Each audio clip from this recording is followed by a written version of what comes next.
और एक पल के लिए रुक गया। जब उसने कन्फर्म किया कि उसे कोई पावरफुल ऑरा महसूस नहीं हो रहा है तो उसका एक्सप्रेशन और भी अजीब हो गया। उनकी याद में तियानहे स्वॉर्ड सेक्ट और गोस्ट किंग केव दोनों ही बहुत ज्यादा दबंग और खूंखार लोग हैं। अपने एलीट मेंबर्स के मारे जाने के बाद वे इसे कैसे जाने दे सकते थे?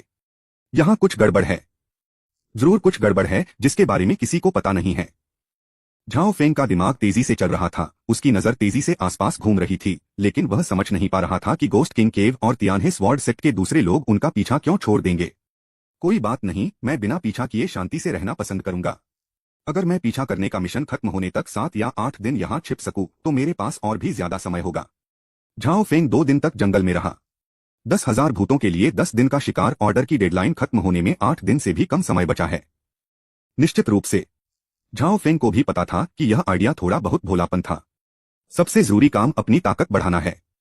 अगर मुझमें 9 स्टार मार्शल एम्परर जितनी ताकत होती तो चाहे कितने भी लोग मेरा पीछा क्यों न कर रहे हों, मैं यह पक्का कर सकता था कि वे कभी वापस न आए।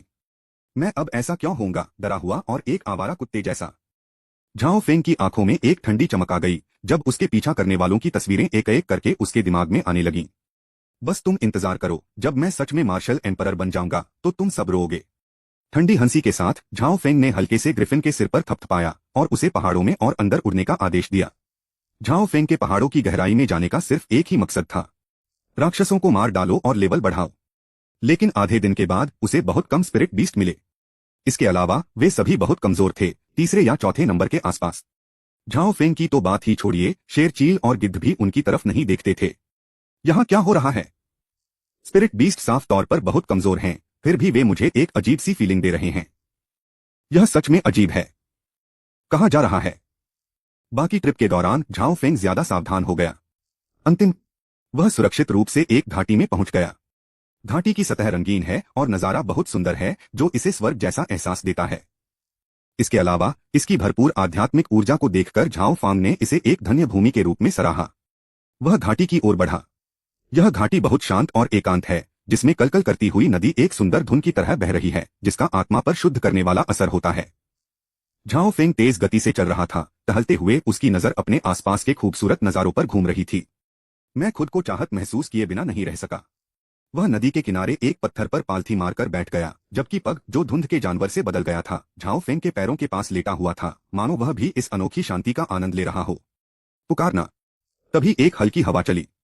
हिस हिस हिस। एक समय शांत घाटी में अचानक अजीब आवाजें आने लगीं। झाओ फेंग ने अचानक अपनी आंखें खोलीं, लेकिन उसी पल उसकी पुतलियां सिकुड़ गईं और उसकी आंखों में हैरानी का भाव आ गया। हे भगवान, ऐसा बिल्कुल नहीं हो सकता। धुंध के जानवर ने अपनी आंखें खोलीं और जब उसने अपने आसपास की चीजें साफ देखीं तो प्यारे से छोटे कुत्ते के चेहरे पर तुरंत डर का भाव आ गया। झाओ फेंग के सामने लगभग 20 फीट की दूरी पर एक बहुत बड़ा रंगीन अजगर था। विशाल अजगर के पीछे अनगिनत विषैले सांप थे, कुछ पतले, कुछ मोटे, कुछ लंबे, कुछ छोटे। उनकी आंखें ठंडी रोशनी से चमक रही थीं। इतना ही नहीं, झाओ फेंग को शुरुआत मानकर 1000 फीट के दायरे में अनगिनत बदसूरत जहरीले सांप थे जिनसे एक खतरनाक और डरावना साया निकल रहा था। अलावा नदी के किनारे घास से, किनारे के बड़े पेड़ों पर और चट्टानों की दरारों में डरावने तिकोने सिर झांक रहे थे। झाओ फेंग जहां खड़ा था उसने आराम से ऊपर देखा और उसे हर जगह सांप ही सांप दिखे। पसंद करना। उसी क्षण घाटी के सारे फूल, घास और पेड़ सांपों में बदल गए। अरे यार, इतने सारे सांप, क्या मैं सांपों के गड्ढे में भटक गया हूं? इस समय झाओ फेंग के शांत होने के बावजूद उसे अपनी रीढ़ की हड्डी में ठंडक महसूस हुई। आखिरकार वह एक या दो सांपों का नहीं बल्कि हजारों हजारों घनी आबादी वाले अनगिनत रंग बिरंगे रेंगने वाले जानवरों का सामना कर रहा था। एक ही बार में झाओ फेंग का चेहरा और भी बदसूरत हो गया। असल में उसने सांपों के इस झुंड में मिड स्टेज और लेट स्टेज 7वें टियर के स्पिरिट बीस्ट्स का ऑरा महसूस किया। धत तेरी की। झाओ फेंग खड़ा हुआ, उसने सावधानी से चारों ओर देखा और उसके होठों पर एक कड़वी मुस्कान आ गई। पूरब से पश्चिम और उत्तर से दक्षिण तक बचने के सभी रास्ते पूरी तरह से बंद कर दिए गए थे। अगर वह इन चारों दिशाओं में से किसी में भी भागेगा तो उस पर हजारों जहरीले सांपों का लगातार हमला होगा। यह एक बड़ी समस्या है। यहां तक कि एक 6 स्टार मार्शल सम्राट के लिए भी इतने सारे सांपों से घिरा रहना मुश्किल होगा। अभी झाओ फेंग को थोड़ा बहुत समझ में आया कि तियानहे स्वॉर्ड सेक्ट के गोस्ट किंग की गुफा से 6 स्टार मार्शल सम्राट उनके पीछे क्यों नहीं आया था। हिस हिस हिस। जैसे ही वह कड़वाहट से मुस्कुराया, सांपों का झुंड जो उसे ध्यान से देख रहा था अब खुद को रोक नहीं सका। एक छलांग के साथ वे एक तेज भाले में बदल गए और झाओ फेंग की ओर झपटे। वे इस इंसान को खा जाना चाहते थे जो सालों में पहली बार इस घाटी में आ रहा था और उसका कोई निशान भी नहीं छोड़ना चाहता था। चैप्टर 268 लगातार 7 रैंक्स को मारना। मेरे रास्ते से हट जाओ। झाओ फेंग की धीमी चीख के साथ तलवार की रोशनी की धारियां, जो एक तेज फाड़ने वाली आभा से भरी हुई थीं, उसकी उंगलियों से निकली। जैसे ही वह आगे बढ़ा, उस पर मौजूद तलवार की एनर्जी तेजी से झाओ फेंग के सामने जमा हो गई और तलवार की एनर्जी की एक स्क्रीन में बदल गई। कोई भी स्पिरिट स्नेक जो आगे बढ़ता है, जब तक कि वह छठे रैंक के लेट स्टेज से ऊंचा न हो। जैसे ही उन्होंने तलवार की एनर्जी बैरियर को छुआ, वे सब तलवार की एनर्जी से धूल में मिल गए। कम समय में अनगिनत सांपों की असमय मौत हो गई। झंझनाहट की आवाज जारी रही। अपने फायदे बढ़ाने के लिए झाओ फैंग ने 10 मेरिडियन डिवाइन स्वॉर्ड के साथ मिलकर लेवल 1 बेस का अटैक किया। इसकी पावर इतनी ज्यादा थी कि 7वें टियर के शुरुआती स्टेज के स्पिरिट बीस्ट को भी कुछ समय के लिए इसके किनारे से बचना पड़ता। झाओ फेंग बहादुर और अजय था, एक युद्ध देवता की तरह जो अपने सामने सब कुछ हरा देता था। जो भी सांप उससे टकराता वह तुरंत मर जाता, कुछ ही एक बार भी झेल पाते थे। तथापि हालांकि झाओ फेंग को आराम नहीं था। स्पिरिट स्नेक को मारते समय उसका ध्यान लगातार 5 बड़े अजगरों पर था, जिनमें से कुछ स्पिरिट स्नेक के झुंड में 7वें रैंक के बीच में और कुछ आखिरी स्टेज में थे। केवल ये बड़े अजगर ही उसके लिए खतरा बन सकते थे। बड़े बड़े अजगर बिना हिलेडुले बैठे थे, उनकी ठंडी पुतलियां झाओ फेंग पर टिकी थीं और वे बेपरवाही से उसे अपने नीचे काम करने वालों को मारते हुए देख रहे थे। उनकी आंखों में एक डरावनी बेरहमी थी, लेकिन ऐसा भी लग रहा था कि वे झाओ फेंग की ताकत का टेस्ट कर रहे थे। एक ही समय पर धुंध वाला जानवर सफेद धुंध के बादल में बदल गया और झाओ फेंग की पीठ बचाने और पीछे से हमला करने वाले स्पिरिट स्नेक पर हमला करने के लिए उसके पीछे आ गया। मिस्ट बीस्ट की अजीब जन्मजात क्षमताओं के साथ यह तब तक अपनी जगह बनाए रख सकता है जब तक इसका सामना 7वें दर्जे के स्पिरिट बीस्ट से न हो। लेकिन झाओ फेंग को पता था यह स्थिति ज्यादा दिन नहीं रहेगी। लेकिन उसे किसी और चीज की कोई परवाह नहीं थी। सांपों के झुंड को पागलों की तरह मारते हुए वह लगातार ड्रैगन एसेंस का खून भी पी रहा था, जो उसे स्पिरिट सांपों को मारकर मिला था। हालांकि ड्रैगन का एसेंस ब्लड बना सकने वाले स्पिरिट स्नेक बहुत कम मिलते हैं, लेकिन क्वांटिटेटिव बदलाव से क्वालिटेटिव बदलाव होता है। स्पिरिट स्नेक के इतने बड़े झुंड को बेस बनाकर ड्रैगन ब्लड लाइन की संख्या कम नहीं थी। काटना mid stage tier 6 9 line spirit serpent को मारने और 60,000,000 experience points, 60,000,000 true power points और 60,000,000 डिवाइन स्किल प्रोफिशिएंसी पॉइंट्स पाने के लिए प्लेयर झाओ फेंग को बधाई। प्लेयर झाओ फेंग को ड्रैगन ब्लड लाइन का ट्रेस पाने के लिए बधाई। काटना प्लेयर झाओ फेंग को ड्रैगन ब्लड लाइन का ट्रेस पाने के लिए बधाई। खिलाड़ी झाओ फेंग को जीतने के लिए बधाई। काटना आपने ड्रैगन के ब्लड लाइन का एक हिस्सा सोख लिया है, जिससे आपका बैक्सिया ब्लड लाइन 10 पॉइंट्स तक मजबूत हो गया है। आपने ड्रैगन के ब्लड लाइन का एक हिस्सा सोख लिया है, जिससे आपका बैक्सिया ब्लड लाइन 10 पॉइंट्स तक मजबूत हो गया है। आपने ड्रैगन के ब्लड लाइन का एक हिस्सा सोख लिया है, जिससे आपका बैक्सिया ब्लड लाइन 10 पॉइंट्स तक मजबूत हो गया है। स्पिरिट स्नेक को मारते समय झाओ फेंग ने अपने बैक्सिया ब्लड लाइन की पावर बढ़ाने का मौका लिया। अधिक लंबे समय बाद तक नहीं। जैसे जैसे झाओ फेंग के पैरों के पास ज्यादा से ज्यादा स्पिरिट स्नेक मरे पड़े थे, 7वें ऑर्डर का अजगर जो ठंडे दिमाग से देख रहा था, अब और नहीं देख पा रहा था। हिस एक मिड स्टेज 7वें टियर का अजगर बाहर निकला। अजगर का सिर खतरनाक और बहुत बड़ा था और जब उसका खुला हुआ मुंह खुला तो उसमें से खूनी इरादा निकला। झाओ फेंग की आंखें चमक उठीं और हाथ हिलाने से स्वर्ग को ढकने वाला बैनर उसके हाथ में आ गया। फिर उसने सैकड़ों शैतानी आत्माओं को पकड़ लिया। जैसे ही राक्षसी आत्मा प्रकट हुई, वह मध्य अवस्था के 7वें स्तर के विशाल अजगर की ओर दौड़ पड़ी। बड़े अजगर का चेहरा ठंडा था, जैसे उसने उसे पहले कभी नहीं देखा हो। उसकी ठंडी और बेरहम आंखें झाओ फेंग पर टिकी थीं। फोड़ना जैसे ही राक्षसी आत्मा विशाल अजगर से मिली, झाओ फेंग के मुंह से एक गहरी चीख निकली। टकराना एक जोरदार दहाड़ उठी और सैकड़ों शैतानी आत्माएं तुरंत खुद को खत्म कर बैठीं। इसके खुद को खत्म करने से पैदा हुई ताकत एक डरावने तूफान की तरह थी, जो उस बड़े अजगर की तरफ बढ़ रही थी। बैंग बैंग बड़े अजगर का शरीर तुरंत फट गया, जैसे उसे हजारों तेज तलवारों से काटा गया हो, और तूफान आते ही वह चमकदार खून के बादलों में बदल गया। उसी समय सैकड़ों या हजारों 5वें और 6ठे क्रम के स्पिरिट स्नेक भी फट गए। काटना खिलाड़ी झाओ फैंग को मिड स्टेज 7वें टियर डार्क स्पिरिट पाइथन को मारने और 600,000,000 experience points, 60,000,000 true energy points और 60,000,000 डिवाइन स्किल प्रोफिशिएंसी पॉइंट्स पाने के लिए बधाई। खिलाड़ी झाओ फैंग को tier 7 dark element beast core पाने के लिए बधाई। क्या आप इसे बेहतर बनाना चाहेंगे? खिलाड़ी झाओ फैंग को 7वें टियर का ड्रैगन एसेंस ब्लड पाने के लिए बधाई। क्या आप इसे फ्यूज करना चाहेंगे? खिलाड़ी झाओ फेंग को बधाई।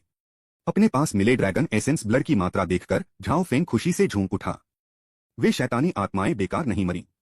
इस 7वें ऑर्डर के बड़े अजगर ने जो ड्रैगन ब्लड लाइन रिलीज की है, वह 6ठे ऑर्डर के स्पिरिट स्नेक से 1000 गुना ज्यादा कंसंट्रेटेड है। बीस्ट कोर को तेजी से निकालकर मिस्ट बीस्ट को फेंकने के बाद झाओ फेंग सीधे ड्रैगन के एसेंस ब्लड के साथ मिल गया। काटना। आपने एक ड्रैगन का एसेंस ब्लड एब्जॉर्ब कर लिया है, जिससे आपकी बैक्सिया ब्लड लाइन 10,000 पॉइंट्स तक मजबूत हो गई है। झाओ फेंग को लगा कि जैसे ही उसने ड्रैगन का एसेंस ब्लड पिया, बैक्सिया आर्मर जो शुरू में थोड़ा डैमेज था, धीरे धीरे 1/3 ठीक हो गया। 7वें दर्जे के 2 और बड़े अजगरों को मारने के बाद मेरा बैक्सिया आर्मर ठीक हो जाएगा। झाओ फेंग ने मैदान में बचे हुए 5 7वें टियर के बड़े अजगरों पर नजर डाली। उसकी आंखों में आग की चमक थी।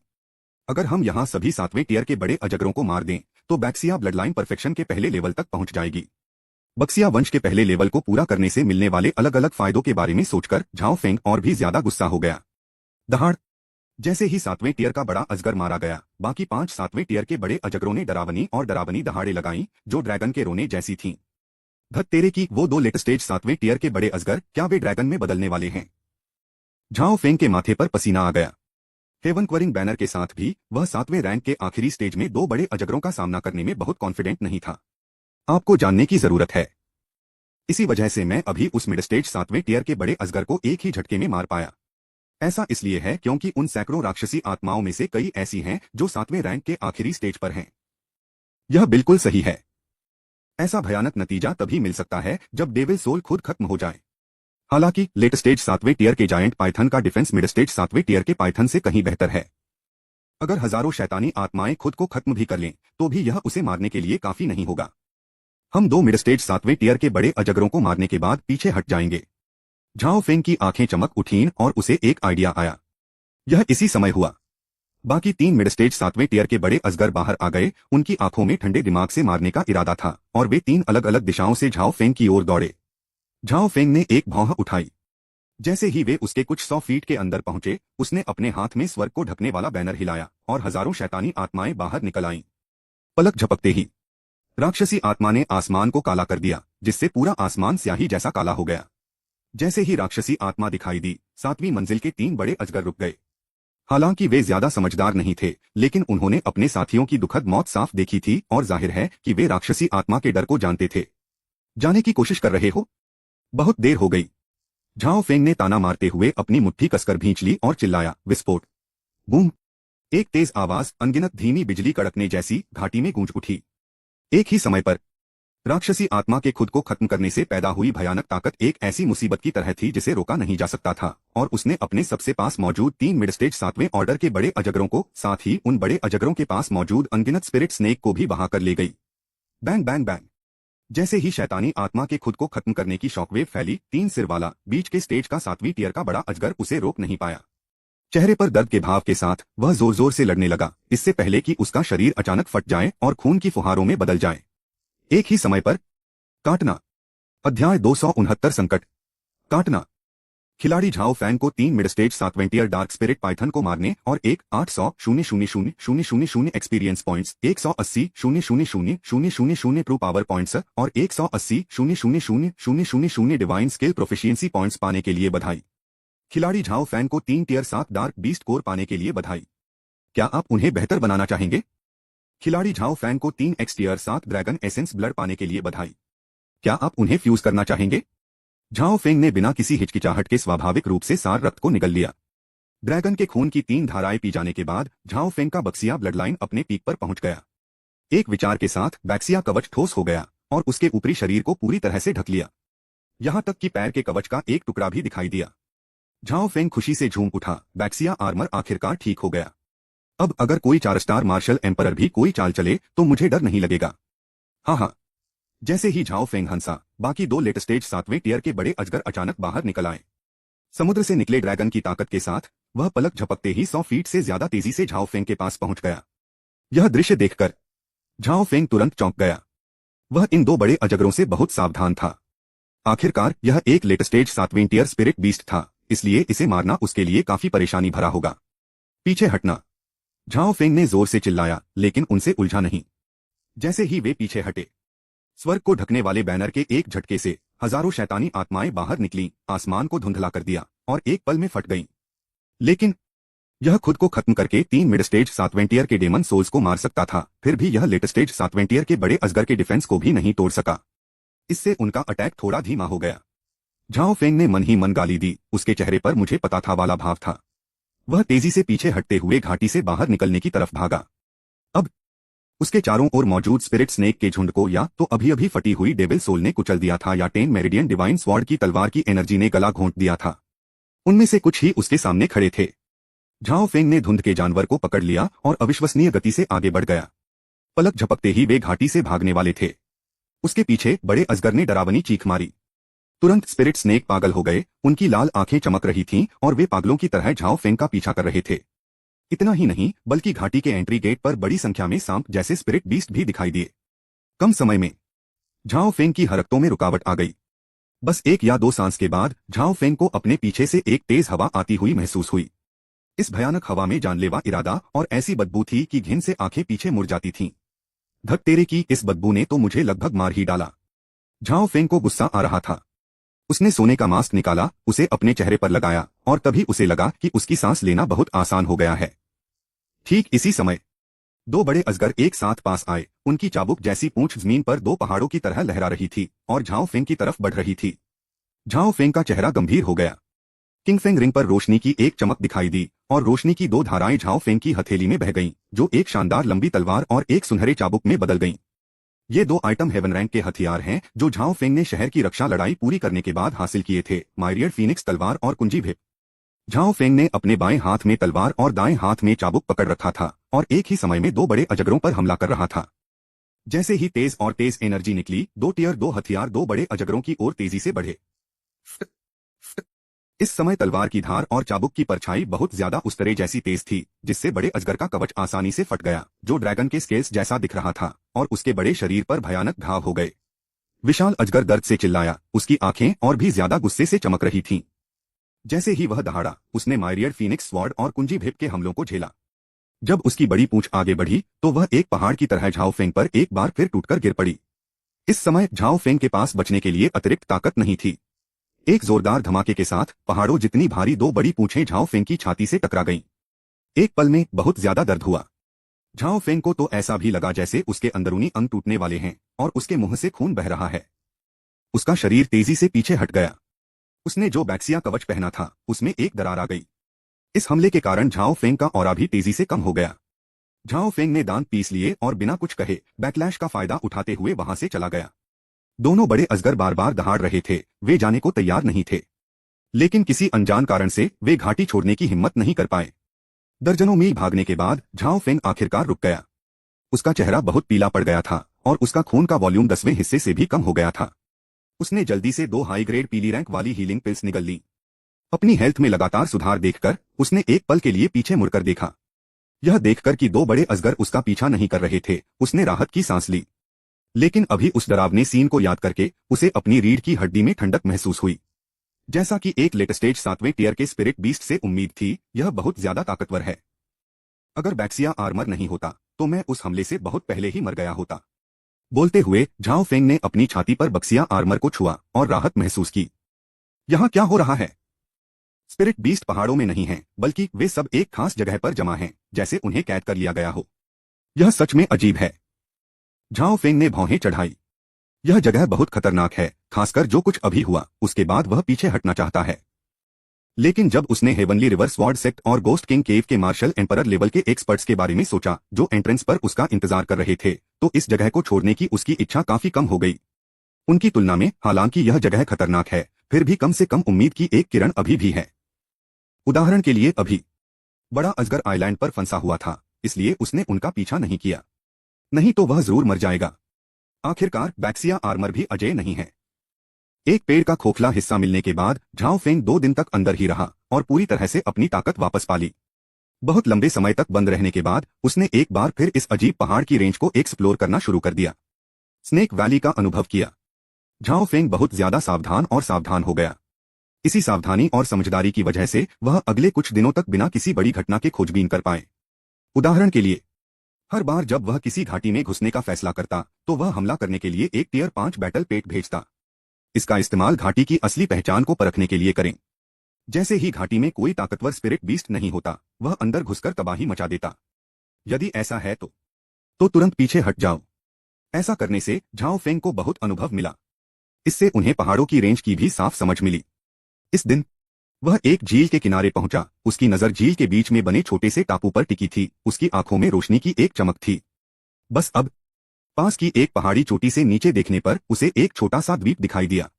यह आइलैंड साधारण है, लेकिन इसकी स्पिरिचुअल एनर्जी बहुत ज्यादा है, इतनी ज्यादा कि इसे खत्म करना लगभग नामुमकिन है। झाओ फेंग को और भी ज्यादा हैरानी तब हुई जब उसे आइलैंड के माहौल से आने वाली दुर्लभ और कीमती जड़ी बूटियों की खुशबू आ रही थी। मास्टर, अब यह आप पर है। आप जो भी करें उसमें सावधान रहें। पहले की तरह सावधान झाओ फेंग ने जल्दबाजी में घाटी में कदम नहीं रखा, बल्कि आगे की जानकारी के लिए ग्रिफिन को भेज दिया। आधे दिन बाद ग्रिफिन सुरक्षित लौट आया और अपने साथ खून जैसा लाल फल लाया, लेकिन उसमें से जीवन शक्ति निकल रही थी। एक ग्रेड अर्क स्पिरिट फ्रूट, एक blood Z spirit fruit. Zhao Feng की नजरें तेज हो गईं और उसकी आंखों में बहुत खुशी चमक उठी। लेकिन इस बार उसने कोई हिचकिचाहट नहीं दिखाई। वह एक झटके में झील के बीच में बने छोटे से द्वीप की ओर दौड़ पड़ा। जैसे ही आप आइलैंड पर कदम रखते हैं, आप तुरंत स्वर्ग और पृथ्वी की बहुत ज्यादा आध्यात्मिक एनर्जी से घिर जाते हैं। एक पल में झाओ फेंग को लगा जैसे उसके शरीर का हर रोम छिद्र खुलने वाला है। खासकर जब उसने द्वीप को देखा, जो खजानों की शानदार रेंज से भरा हुआ था। वह इतना उत्साहित था कि लगभग पागल हो गया था। हाँ, संकट संकट, खतरे में अवसर छिपा होता है, और यह खजाने वाला द्वीप वह अवसर है जो भगवान ने मुझे दिया है। अध्याय 270 हवा और गरज अमर लीची। ग्रेट रुइंस फॉरेस्ट का एंट्रेंस। तियानहे स्वॉर्ड सेट के साथ तलवारबाजों में से एक एल्डर युहेंग और गोस्ट किंग केव के डिप्टी केव मास्टर ली हंसा दोनों के चेहरे पर इस समय बहुत उदासी थी। उस दिन उन्होंने और उनके ग्रुप ने झाओ फेंग का पीछा किया, लेकिन झाओ फेंग ने ग्रेट रुइंस फॉरेस्ट में भागने के लिए एक वॉइड ब्रेकिंग टैलिस्मैन का इस्तेमाल किया। उस समय युहेंग ने खरगोश के पेड़ के ठूंठ में भागने का इंतजार करने का सुझाव दिया। ली हंशा भी सहमत हो गए। हालांकि यह इंतजार 7 दिनों तक चला।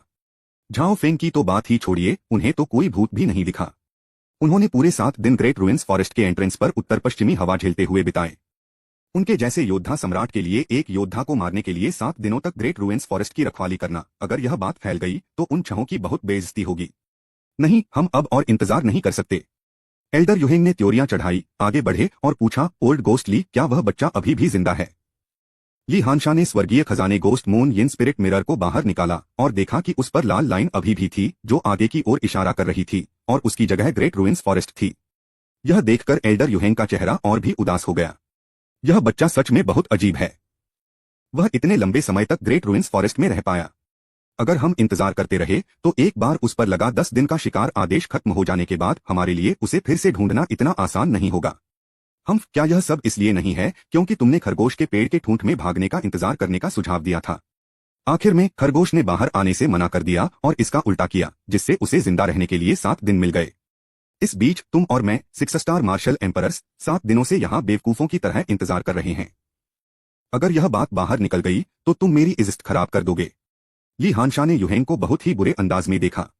युहेंग ने ताने से मुस्कुराते हुए कहा, उसे पता था कि वह गलत है और उसने इस मामले पर ज्यादा ध्यान नहीं दिया। उसने बात बदलते हुए कहा, भाई ली, गुस्सा मत हो। सबसे जरूरी काम उस बच्चे को ढूंढना और उसे पकड़ना है। बाकी बातों के लिए हम यह सब खत्म होने के बाद बात कर सकते हैं। ली हान कोई गलत इंसान नहीं था। एक पल सोचने के बाद उसने थोड़ा सिर हिलाया। अगर ऐसा है तो चलो जल्द से जल्द अंदर जाकर खोज करते हैं और उस बच्चे को भागने मत देना। इसके साथ ही ली हानशा ने अपने हाथों में गोस्ट मून यिन स्पिरिट मिरर पकड़ा और ग्रेट रुइंस फॉरेस्ट में कदम रखने में आगे बढ़ गए। गोस्ट किंग केव के बाकी 2 मार्शल सम्राट ली हानशा के अंदर आते ही उसके पीछे पीछे चले गए। युहेंग ने ग्रेट रुइंस फॉरेस्ट को देखा, गहरी सांस ली और फिर अंदर चला गया। पीला रैंक भ्रमकारी आत्मा घास, yellow rank sword spirit fruit, पृथ्वी ग्रेड 10,000 साल पुराना गैनोडर्मा ल्यूसिडम। द्वीप पर मौजूद खजाने ने झाओ फेंग को चकित कर दिया। उन्होंने कभी इसकी उम्मीद नहीं की थी। झील के बीच में इस छोटे से टापू पर बहुत सारे दुर्लभ और कीमती प्राकृतिक खजाने हैं, और ये दुर्लभ और कीमती चीजें बहुत अच्छी क्वालिटी की हैं। सबसे कम रैंक जुआन की है, लेकिन वे बहुत कम पाए जाते हैं। सबसे आम प्रकार पीला स्केल है, जो लगभग हर जगह देखा जा सकता है। इनमें से दुर्लभ अर्क ग्रेड हैं। हालांकि ये दुर्लभ हैं, फिर भी इनकी 1 दर्जन से ज्यादा किस्में हैं। उन दिव्य खजानों में भी झाओ फेंग ने 1 या 2 देखे। जैसे जैसे झाओ फेंग यात्रा कर रहा था, उसकी आंखें चौंधिया रही थीं, लेकिन उसके हाथ भी खाली नहीं थे। उसने जल्दी से सारे खजाने जो उसे दिखे अपनी किंगफेंग रिंग में जमा कर लिए। उसका चेहरा उत्साह से भरा हुआ था, लगभग खुशी से। हालांकि वह उत्साहित था, लेकिन उसने अपना आपा नहीं खोया। जब वह दुर्लभ और कीमती सामान इकट्ठा कर रहा था तो उसने मिस्ट बीस्ट्स और लगभग 200 स्पिरिट बीस्ट्स को बुलाया, जो उसके 100 फीट के अंदर वफादार नौकरों की तरह फैल गए और ध्यान से उसके आसपास देख रहे थे। दूसरी ओर झाओ फेंग ने इस मौके का फायदा उठाकर बड़ी मात्रा में फसल काटी। लुटेरों की तरह वे जीत का फल न जाने किससे लूट लेते हैं। यहाँ इतना सुंदर द्वीप क्यों है? झाओ भी शक से भरा हुआ था, विशेष रूप से इस बात ने कि इस आइलैंड पर एक भी स्पिरिट बीस्ट नहीं था उसे और भी हैरान कर दिया। लेकिन साथ ही वह ज्यादा सतर्क हो गया। यह पहली बार नहीं था जब उन्होंने इस पर्वत श्रृंखला की अजीबता का अनुभव किया था। दुर्लभ और कीमती जड़ी बूटियां इकट्ठा करते समय झाओ फेंग ने पहले ही तय कर लिया था कि काम खत्म करने के बाद वह जल्दी से निकल जाएगा, क्योंकि यह द्वीप उसे हमेशा एक अजीब संकट का एहसास कराता था। वह एहसास बहुत हल्का था, लेकिन झाओ फेंग को यह महसूस हो गया, इस खजाने के पहाड़ में घुसकर मैं खाली हाथ कैसे जा सकता हूं? अगर खतरा भी हो तो भी मैं ये सारे खजाने अपने साथ ले जाऊंगा। अगर मैं बुरी तरह घायल भी हो जाऊं तो भी मुझे पछतावा नहीं होगा। 1 साल की रिपेमेंट की तारीख तेजी से पास आ रही है और झाओ फेंग की जेब में रिपेमेंट अमाउंट का सिर्फ 1% ही बचा है। जब भी वह इस बारे में सोचते, मास्टर झाओ बहुत परेशान हो जाते। शुरू में उसने अपना कर्ज चुकाने के लिए गोलियों को रिफाइन करने का प्लान बनाया था। हालांकि जब इसे असल में लागू किया गया तो पता चला कि यह आइडिया असलियत में मुमकिन नहीं था। सिस्टम खराब क्वालिटी की गोलियों पर विचार भी नहीं करता, वह उन्हें स्वीकार नहीं करेगा। अच्छी क्वालिटी की गोलियों के लिए बहुत सारे दुर्लभ और कीमती सामान की जरूरत होती है। कभी कभी एक गोली को रिफाइन करने से मिलने वाले सुप्रीम कॉइन उसे रिफाइन न करने से मिलने वाले दुर्लभ और कीमती सामान से कम होते हैं। यही कारण है कि झाओ फेंग ने अपना कर्ज चुकाने के लिए गोलियों का इस्तेमाल करने का विचार छोड़ दिया। इसके बजाय उन्होंने अपना कर्ज चुकाने के लिए दुर्लभ और कीमती प्राकृतिक चीजों का इस्तेमाल करना चुना। दुर्लभ और कीमती चीजें बहुत दुर्लभ होती हैं और आम हालात में उनका मिलना बहुत मुश्किल होता है।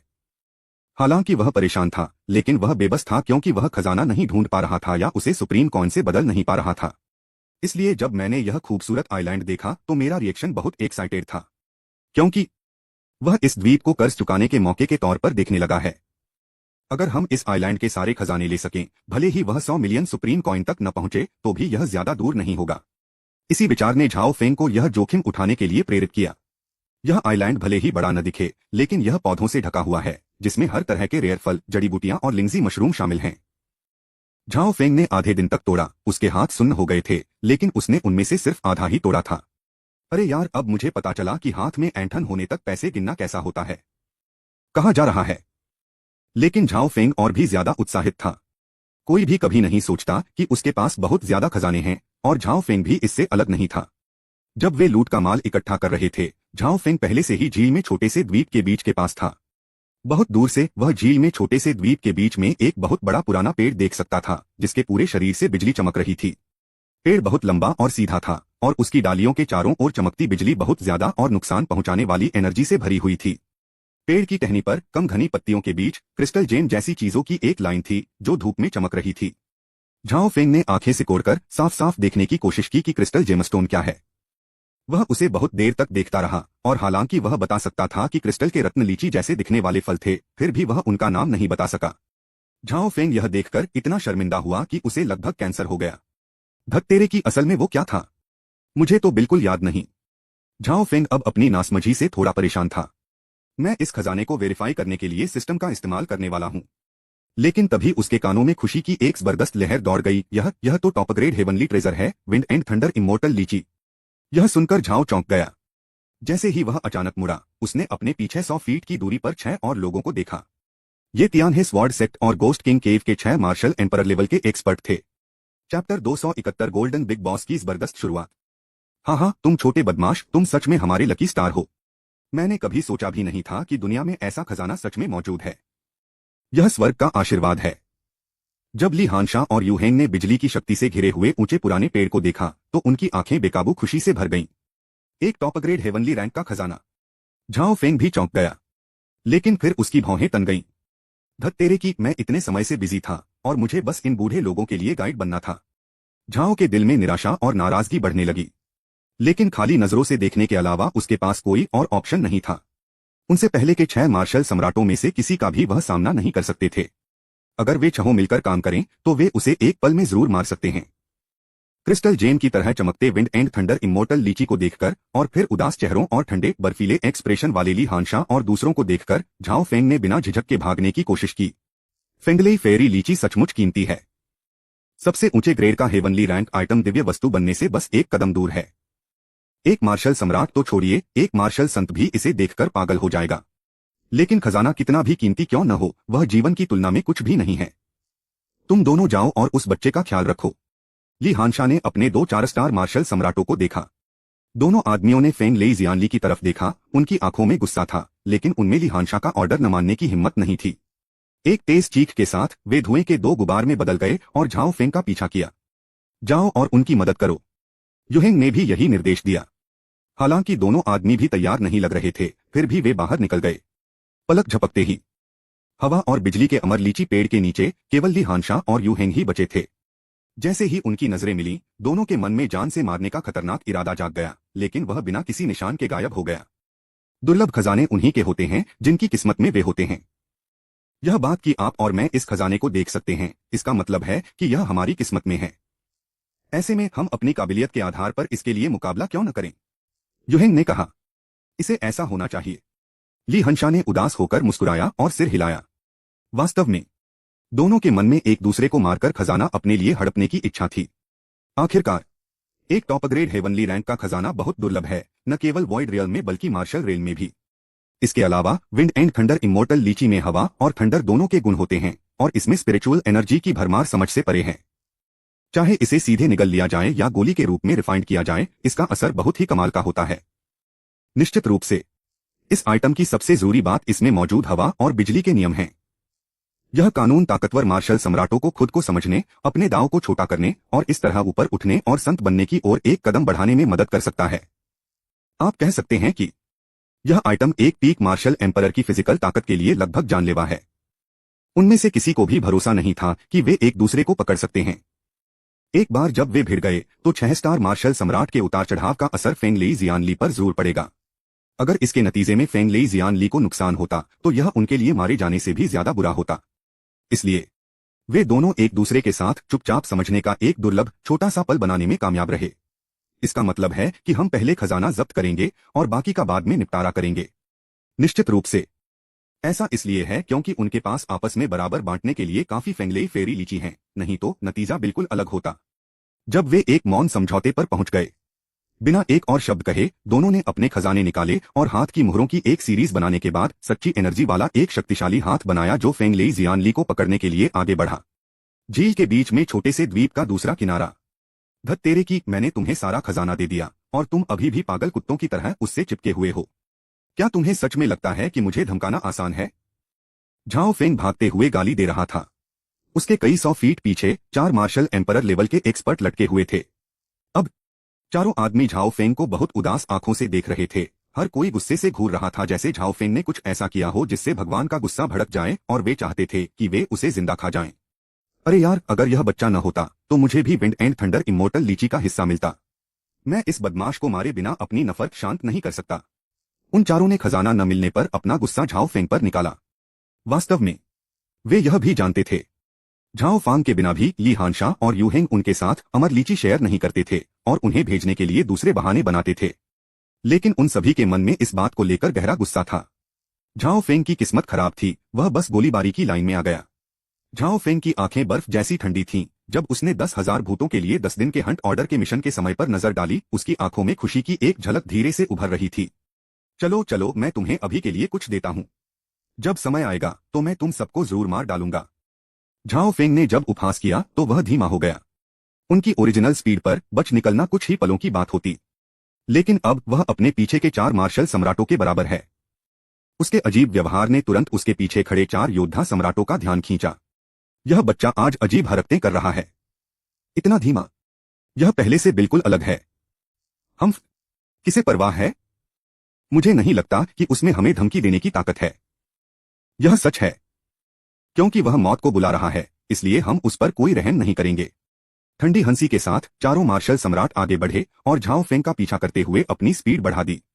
झाओ फेंग ने एक जैसी रफ्तार बनाए रखते हुए अपने पीछे के 4 मार्शल एम्परर्स की रफ्तार बनाए रखते हुए मजाक उड़ाया। कम समय में अगर चारों मार्शल सम्राट झाओ फेंग को मारना भी चाहते तो वे उसके कपड़ों के किनारे को भी नहीं छू सकते थे। यह पीछा और भागने का सिलसिला लगभग 4 या 5 मील तक चला। चारों मार्शल सम्राटों को धीरे धीरे एहसास हुआ कि झाओ फेंग उनके साथ खेल रहा था और उनके चेहरे पर अचानक उदासी छा गई। बच्चे, तुम यही मान रहे हो? क्या तुम सच में सोचते हो कि मैं तुम्हें पकड़ नहीं सकता? जैसे ही चारों मार्शल सम्राट अपने आखिरी हमले करने की तैयारी कर रहे थे, मुंह गाय की जोरदार रंभाहट, ढोल की गड़गड़ाहट जैसी अचानक झील के बीच में बने पूरे छोटे से द्वीप पर गूंज उठी। इसके तुरंत बाद जैसे ही बैल की दहाड़ फैली, उसमें से शान और दबदबे का एक डरावना सा माहौल फैल गया। इसकी शक्ति इतनी अधिक थी कि यह 7वें रैंक के अंतिम चरण की सीमा तक पहुंच गई थी। धत तेरे की, सच में इस जगह की रखवाली एक स्पिरिट बीस्ट कर रहा है। और तो और इसके ऑरा को देखते हुए इस बीस्ट की ताकत स्पिरिट सरपेंट वैली के 2 लेटेस्टेज 7वें ऑर्डर के बड़े अजगरों से भी ज्यादा है। झाओ फेंग मन ही मन घबरा गया। न केवल वह बल्कि चारों मार्शल सम्राट भी गाय के अचानक गर्जने से चौंक गए। वे चारों जल्दी से मुड़े और पीछे देखने लगे। उस गाय की रंभाने की आवाज ठीक वही थी जहां विंड एंड थंडर इमोर्टल लीची का पेड़ था। धत तेरे की, इस हवा और तूफान वाली अमर लीची पर इतनी कड़ी रोक कैसे हो सकती है? इसने असल में एक लेटेस्टेज 7वें टियर के स्पिरिट बीस्ट को दिखा दिया। हम बर्बाद हो गए। फेंग ली जियानली से डर से भरी 2 दहाड़े आईं। अगले ही पल एक बैल जैसा जीव जो लगभग 100 फीट लंबा था, जिसका शरीर सुनहरी रोशनी से चमक रहा था और जिसका मांस सोने के बने बैल जैसा था, खाली जगह से बाहर निकला। जैसे ही वह बाहर निकला, हवा में एक अजीब सा डर भर गया। एक पल में नजारे का रंग बदल गया। सूरज और चांद की रोशनी चली गई और जो कोई भी इस बैल जैसे जीव को देख सकता था, उसकी आंखों में खतरा और घबराहट भर गई। इसमें केवल एक अपवाद है। झाओ फेंग ने उस बैल जैसे जीव को खाली नजरों से देखा, जिससे चमकदार सुनहरी रोशनी निकल रही थी। उसके मुंह में पानी आ गया। लानत है गोल्डन बॉस, मैं इसे नीचे ले जा रहा हूं। अध्याय 272 बिग बॉस गोल्डन बुल। मुंह बैल जैसे दिखने वाले जीव ने दहाड़ लगाई। उसकी बड़ी बड़ी आंखें ठंड से भर गईं और वह ली हानशा, यूहेंग और उस समय द्वीप पर मौजूद सभी लोगों को घूरने लगा, जिस किसी को भी इस नजर से देखा जाता है। मुझे अपनी रीढ़ की हड्डी में ठंडक महसूस हुई और मेरे दिल में एक बहुत खतरनाक एहसास फैल गया। यह ली हानशा की आंखें चौड़ी हो गईं और पहली बार उसके हमेशा उदास रहने वाले चेहरे पर डर का भाव आ गया। उन्होंने खोज की। 6 स्टार मार्शल सम्राट होने के बावजूद वह इस जानवर के सामने चींटी जितना छोटा था, मानो वह जानवर उसे एक ही बार में कुचल देगा। यह असल में गोल्डन बुल है, जिसमें दिव्य जानवर गोल्डन डिवाइन बुल का खून है। युहेंग भी हांफने लगा, खासकर जानवर की पहचान पहचानने के बाद। उसका पूरा शरीर ठंडा और अकड़ गया और उसका चेहरा राख जैसा हो गया। Golden divine ox. Great ruins forest के 3 डिवाइन जानवरों में से एक golden divine ox. Li Hansha को शायद ग्रेट रुइंस फॉरेस्ट के दूसरे स्पिरिट बीस्ट्स के बारे में ज्यादा जानकारी नहीं है, लेकिन पूरे ग्रेट रुइंस फॉरेस्ट पर राज करने वाले 3 दिव्य जानवर मशहूर और ताकतवर हैं, तो उसने उनके बारे में कैसे नहीं सुना होगा। इसलिए यह सुनकर कि गोल्डन बुल असल में एक लेटेस्टेज 7वीं टियर का स्पिरिट बीस्ट था, जिसका ब्लडलाइन गोल्डन डिवाइन बुल जैसा था, उसकी उम्मीद की आखिरी किरण भी टूट गई। अगर यह कोई आम लेटेस्टेज 7वें टियर का स्पिरिट बीस्ट होता, तो उन्हें लगता था कि वे कम से कम अपनी जान बचा सकते हैं, भले ही वे उसका मुकाबला न कर पाएं। लेकिन दिव्य जानवर के खून वाले 7वें दर्जे के आत्मिक जानवर की शक्ति एक आम 7वें दर्जे के आत्मिक जानवर से कई गुना ज्यादा होती है। उसे आम लेटेस्टेज 7th टियर स्पिरिट बीस्ट से लड़ने का भरोसा था, लेकिन उसमें लेटेस्टेज 7th टियर स्पिरिट बीस्ट से लड़ने की हिम्मत नहीं थी, जिसमें डिवाइन बीस्ट ब्लड था। पलायन। युहेंग और ली हानशा ने एक दूसरे को देखा, उनकी नजरें सिर्फ इसी एक शब्द पर टिकी थीं। अब वे पछतावे से भर गए। अगर उन्हें पता होता कि विंड एंड थंडर इमोर्टल लीची चुनने से रोक लग जाएगी और गोल्डन बुल आकर्षित होगा, तो वे उसे छूने की हिम्मत नहीं करते, भले ही उनमें 100 गुना हिम्मत होती। आखिरकार एक टॉप ग्रेड स्वर्ग के खजाने की तुलना में किसी का जीवन ज्यादा महत्वपूर्ण है। और फिर है झील के बीच में इस छोटे से द्वीप पर विंड एंड थंडर इमोर्टल लीची के अलावा कई और खजाने हैं। अगर वे खजाने छोड़ भी दिए जाएं, तो भी वे बहुत कीमती होंगे और काफी हलचल मचा देंगे। वे आसानी से विंड एंड थंडर इमोर्टल लीची को छोड़कर उन खजानों को चुनने जा सकते थे, लेकिन दुर्भाग्य से लालच की कोई सीमा नहीं होती, यहां तक कि सांप भी हाथी को नहीं निगल सकता। उनके लालच ने सोने के बैल को अपनी ओर खींचा, जिससे आखिरकार उनकी मौत हो गई। इस महत्वपूर्ण क्षण में दोनों को अब आइलैंड पर मौजूद खजानों की कोई परवाह नहीं थी। उनमें से एक ने हजारों भूत प्रेतों को खुद ही खत्म कर दिया, जबरदस्ती एक जगह का रास्ता खोला और अंदर चला गया। दूसरे तरीके में जेड बैलेंस तलवार की शक्ति को बाहर निकालने के लिए अपने एसेंस और खून का इस्तेमाल किया जाता है, जिससे पहले से कई गुना ज्यादा स्पीड मिलती है। यह दृश्य झाओ फेंग की भौहें यह देखते हुए जोर से तन गईं। हे भगवान, मार्शल एम्परर लेवल के एक्सपर्ट्स के पास सच में बचने के लिए अपने ट्रम्प कार्ड होते हैं। खुशकिस्मती से जब उन्होंने मेरा पीछा करना शुरू किया तो उन्होंने ऐसा कोई मूव इस्तेमाल नहीं किया, वरना मैं बिल्कुल भी बच नहीं पाता। झाओ फेंग ने गहरी सांस ली। सुनहरे बैल की ठंडी आंखें उस दिशा की ओर गईं जहां वे दोनों गायब हो गए थे, उन्हें रोकने की कोशिश किए बिना। उसकी बड़ी बड़ी बैल जैसी आंखों में इंसानों जैसा मजाक था। ऐसा लगता है कि यह दोनों की काबिलियत को ज्यादा आंकने के लिए उनका मजाक उड़ा रहा है। जिस तेजी से दो 6 स्टार मार्शल एम्परर्स ने भागने की कोशिश की वह बेशक हैरान करने वाली थी। जिस पल गोस्ट स्पिरिट ने स्पेशल पैसेज खोलने के लिए खुद को खत्म किया, जिस पल एसेंस ब्लड ने जेड बैलेंस स्वॉर्ड को एक्टिवेट किया और जिस पल दोनों गायब हुए, यह बस पलक झपकने जैसा था। पलक झपकाने के बाद दोनों आकृतियां पूरी तरह से गायब हो गईं और उनकी मौजूदगी भी बिना किसी निशान के गायब हो गई। ऐसा लगता है जैसे यह कभी था ही नहीं। गोल्डन बुल ने विंड एंड थंडर इमोर्टल लीची को ध्यान से देखा, यह पक्का करते हुए कि कोई भी गायब तो नहीं है। तभी उसकी आंखों की ठंडक थोड़ी कम हुई, लेकिन उसके शरीर से निकलने वाला मारने का इरादा जरा भी कम नहीं हुआ। अगले ही पल उसने अपने अगले पैर हवा में पटक दिए। खुरों के नीचे से एक दबी हुई आवाज आई जो जमीन पर गूंज उठी। इसके तुरंत बाद जगह में एक दरार दिखाई दी और खून से लथपथ एक आकृति उसमें से बाहर फेंकी गई। उसके खूंखार रूप और डरावनी आभा से यह साफ था कि सोने के बैल द्वारा कुचला गया व्यक्ति कोई और नहीं बल्कि ली हानशा था। ली हानशा को बाहर निकाले जाने के बाद उसका चेहरा अविश्वास और डर से भर गया। उसने कभी उम्मीद नहीं की थी कि शून्य में भागने के बाद भी गोल्डन बुल उसका पीछा करेगा। इतना ही नहीं, विरोधी के हल्के कदम ने उसे जगह की दरार से बाहर कर दिया। यह स्किल एक मार्शल एम्परर से भी बेहतर है। यह उस तरह की पावर है जो एक मार्शल सेंट के पास होती है। क्या यह दिव्य जानवर के खून वाला 7वीं श्रेणी का आत्मा जानवर है? यह डरावना है। ली हानशा का चेहरा मौत की तरह पीला पड़ गया था, लेकिन उसका विरोध करने का कोई इरादा नहीं था। ली हानशा को लात मारकर दूर करने के बाद गोल्डन बुल की ठंडी नजर दूर की ओर मुड़ गई। जैसे ही उसके आगे के खुरों ने जमीन पर जोर से मारा, उसके पैरों के नीचे एक गोल डिस्क के आकार का निशान दिखाई दिया। जैसे ही ताबीज दिखाई दिया, वह रोशनी की एक लकीर में बदल गया और उस दिशा की ओर बढ़ गया जहां एल्डर युहेंग ने छोड़ा था, और पलक झपकते ही गायब हो गया। आह! जल्द ही झील के बीच में बने आइलैंड के एंट्रेंस से बहुत ज्यादा दर्द भरी दहाड़ आने लगी। झाओ फेंग को यह महसूस हो गया। उस चीख के बाद एल्डर युहेंग का ऑरा अपने पीक से गिर गया और बहुत कमजोर हो गया। सिर्फ 2 आसान चालों से उसने ली हानशा और युहेंग को आसानी से हरा दिया, जो दोनों ही 6 स्टार मार्शल एम्परर लेवल के थे। इस समय बाकी बचे 4 मार्शल सम्राटों और झाओ फेंग के मन में गोल्डन बुल की क्रूरता और डर बहुत ज्यादा बढ़ गया था।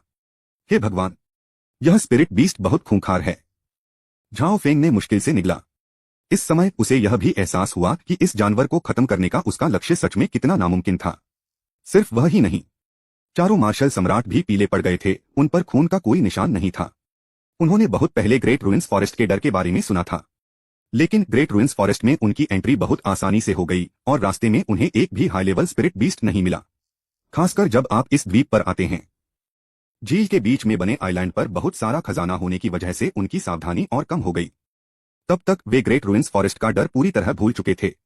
इसके बजाय उन्हें नफरत और नाकाबिलियत का एहसास हुआ। पर अब उन्हें सच में एहसास हुआ कि उनके शुरुआती विचार कितने भोले थे। ग्रेट रुइंस फॉरेस्ट डरावना और खौफनाक है। मुजो में अनगिनत मार्शल आर्टिस्ट के लिए एक बुरा सपना है और इसकी रेपुटेशन सही भी है। अब कोई भी स्पिरिट बीस्ट जो रैंडमली दिखाई देता है, असल में उसमें एक डिवाइन बीस्ट का ब्लड लाइन होता है। अपने हाथ की एक लहर से उसने ली हानशा और युहेंग को दबा दिया। इस क्रूरता ने उन्हें बिना लड़े ही डर से कांपने पर मजबूर कर दिया। उस जानवर की हरकतों ने उनकी उम्मीद की आखिरी किरण भी खत्म कर दी। यहां तक कि 6 स्टार मार्शल सम्राट के बचने के तरीकों को भी गोल्डन बुल ने आसानी से बेअसर कर दिया, जो बेशक उनके हौसले के लिए एक बड़ा झटका था। मुमु, सुनहरे बैल ने अपनी ठंडी नजर पूरे आइलैंड पर घुमाई। उसकी आंखें अचानक जानलेवा इरादे से जल उठीं और वह जोर से दहाड़ा। उफ! झाओ का दिल तेजी से धड़कने लगा। उसे अचानक लगा कि कुछ गड़बड़ है। वह मुड़ा और भाग गया। जैसे ही वह मुड़ा, सुनहरे बैल की ठंडी नजर भी उस पर पड़ी। पलक झपकते ही झाओ फेंग को ऐसा लगा जैसे उसे किसी ठंडे पूल में नहलाया गया हो। उसके पूरे शरीर से एक ठंडी हवा निकल रही थी जिसमें कोई गर्मी नहीं थी। उसे और भी ज्यादा डर इस बात से लगा कि सोने का सांड सच में उसका पीछा कर रहा था। आपको जानने की जरूरत है, ली हानशा और एल्डर युहेंग का सामना करते समय भी, जो दोनों 6 स्टार मार्शल सम्राट थे, गोल्डन बुल शांत और स्थिर रहा और आसानी से उन्हें वहीं घायल कर दिया। अब वे असल में सीधे झाओ फेंग पर टूट पड़े। उसकी बड़ी बड़ी बैल जैसी आंखों से एक डरावनी आभा निकल रही थी, जैसे उसमें झाओ फेंग के लिए बहुत ज्यादा नफरत हो। चैप्टर 273 मार्शल एम्परर की ओर तरक्की। यह देखकर झाओ फेंग इतना डर गया कि उसने खुद को गीला कर लिया। उसका कल्टीवेशन लेवल सिर्फ 9 स्टार मार्शल वेनरेबल था, जो लेट स्टेज 7वें ऑर्डर के स्पिरिट बीस्ट से बहुत कम था। यह तो बताने की जरूरत नहीं है कि इस जानवर में एक दिव्य जानवर का खून है और इसकी ताकत शायद कुछ 8वें दर्जे के स्पिरिट जानवरों के बराबर है। जानवर के तरीकों से उसे मारना हाथ फेरने जितना आसान होगा। इस जरूरी पल में झाओ फेंग ने वॉइड ब्रेकिंग टैलिस्मैन निकालने में कोई हिचकिचाहट नहीं दिखाई। तो फिर इसे कुचल दो। लेकिन फिर कुछ ऐसा हुआ जिससे उसे बहुत झटका लगा। जैसे ही वर्ड ब्रेकिंग टैलिस्मैन ने उसके शरीर को घेरा, वह पूरी स्पीड से भागने वाला था। सुनहरे बैल ने दूर से हमला किया। सुनहरी रोशनी ने झाओ फेंग के शरीर को ढकने वाली रोशनी को छुआ।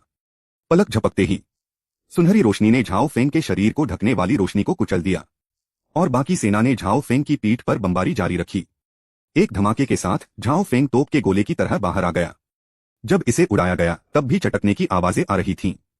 हालांकि इस झटके के बाद बैक्सिया आर्मर में और भी दरारें आ गईं। बस एक और वार से झाओ फेंग का नया रिपेयर किया हुआ बैक्सिया आर्मर जरूर तुरंत टूट जाएगा। शून्य में गायब हो गया। लेकिन इस महत्वपूर्ण मोड़ पर झाओ फेंग को कुछ बहुत महत्वपूर्ण पता चला।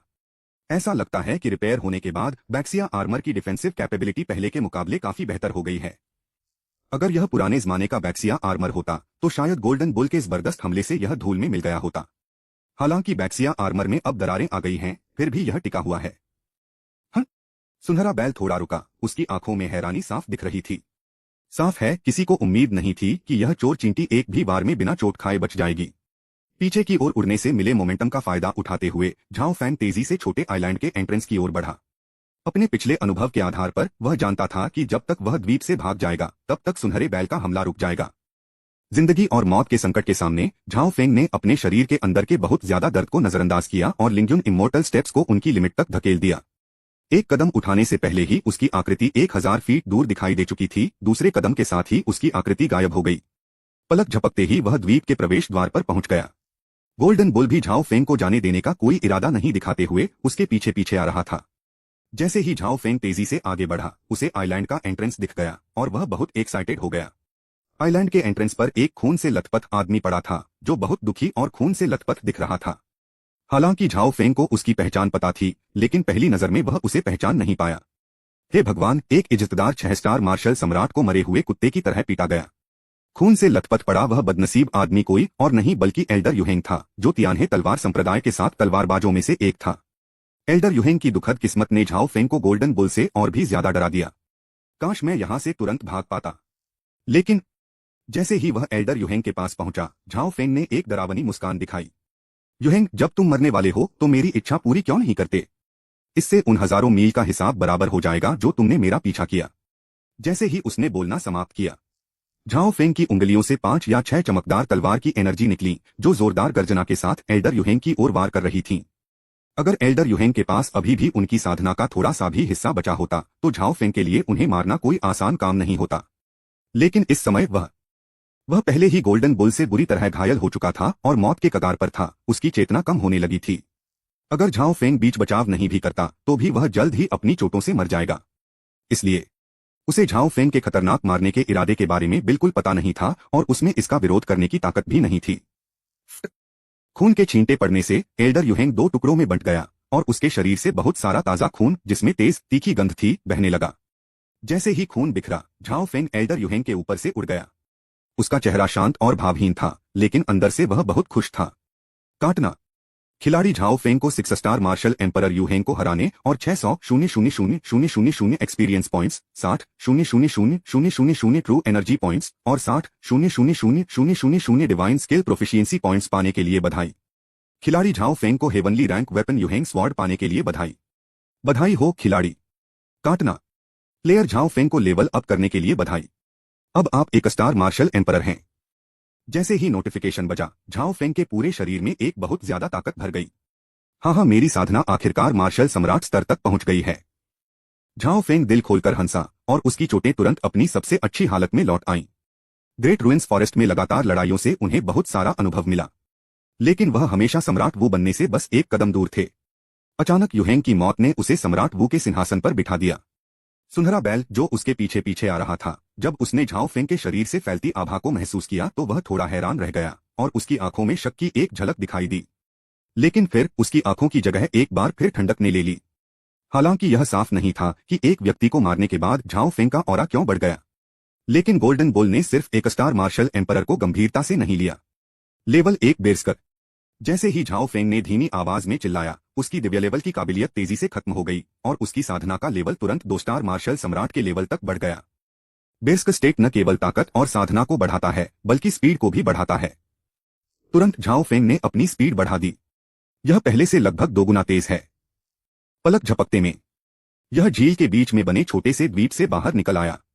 लेकिन इससे पहले कि झाओ राहत की सांस ले पाता, मौत का साया एक बार फिर उस पर मंडराने लगा। जब वह डर के मारे पीछे मुड़ा तो उसने देखा कि सुनहरा बैल भी झील के बीच में बने छोटे से द्वीप से बाहर निकल आया था। अरे यार, तुम नियमों के हिसाब से नहीं खेल रहे हो। झाओ फेंग का एक्सप्रेशन एकदम बदल गया और वह गाली देने लगा, लेकिन उसने हिलना बंद करने की हिम्मत नहीं की। हालांकि स्पीड दोगुनी थी, फिर भी उसके पीछे वाला सुनहरा बैल करीब करीब पीछा कर रहा था और लगातार उसके करीब आ रहा था। झाओ फेंग को तो यह भी महसूस हुआ कि सुनहरे बैल से निकलने वाली तेज आभा, जो सोने की तलवार जितनी तेज थी, उसे ऐसा महसूस करा रही थी जैसे उसे तलवारों से काटा जा रहा हो। धत तेरे की, मुझे पता है मैं हैंडसम हूं, लेकिन तुम्हें मुझे ऐसे घूरने की जरूरत नहीं है। मुझे औरतें पसंद हैं, गायें नहीं, इसलिए दूर हो जाओ मुझसे। अंकल न्यू, पूर्वज न्यू, मुझे जाने देने के लिए आपको क्या करना होगा? क्या मैं तुम्हें वो 10 जड़ी बूटियां लौटा दूं जो मैंने चुनी थीं? क्या 10 पौधे बहुत कम हैं? तुम्हें सब चाहिए? यह तो नामुमकिन है, तुम मुझे मार ही डालो। बात यह है, मैं सच में इसे सुलझाना चाहता हूं। आखिर मेरे पीछे पड़े रहना तुम्हारे लिए अच्छा नहीं है। क्योंकि हम दोनों इसे सुलझाना चाहते हैं, तो मैं तुम्हें बदले में 11 पौधे दूंगा। मेरे पास बस इतना ही है। धत तेरे की, तू बिना किसी चेतावनी के मुझ पर फिर से हमला क्यों कर रहा है? पूरे सफर के दौरान झाओ फेंग बड़बड़ाता रहा और गोल्डन बुल से बात करने की कोशिश करता रहा, लेकिन उसके टुकने से गोल्डन बुल इतना गुस्सा हो गया कि उसने कई बार हमला किया। उसकी सुनहरी रोशनी चमकी और झाओ फेंग को लगभग मार ही डाला। शुक्र है हमारी स्पीड दोगुनी हो गई, वरना हम शायद अब तक लेटे होते। झाओ फेंग घबरा गया। हम इसे ऐसे ही नहीं चलने दे सकते, वरना यह बैल हमें कभी न कभी परेशान कर ही देगा। उसी क्षण काटना। चैप्टर 274 भगवान को मारने वाला भाला निकला। हाँ, क्या बकवास है? मैंने कोई राक्षस नहीं मारा। अचानक मिले नोटिफिकेशन से झाओ फेंग पूरी तरह हैरान रह गया। लेकिन नोटिफिकेशन सुनते ही उसके चेहरे पर तुरंत बहुत खुशी आ गई। काटना।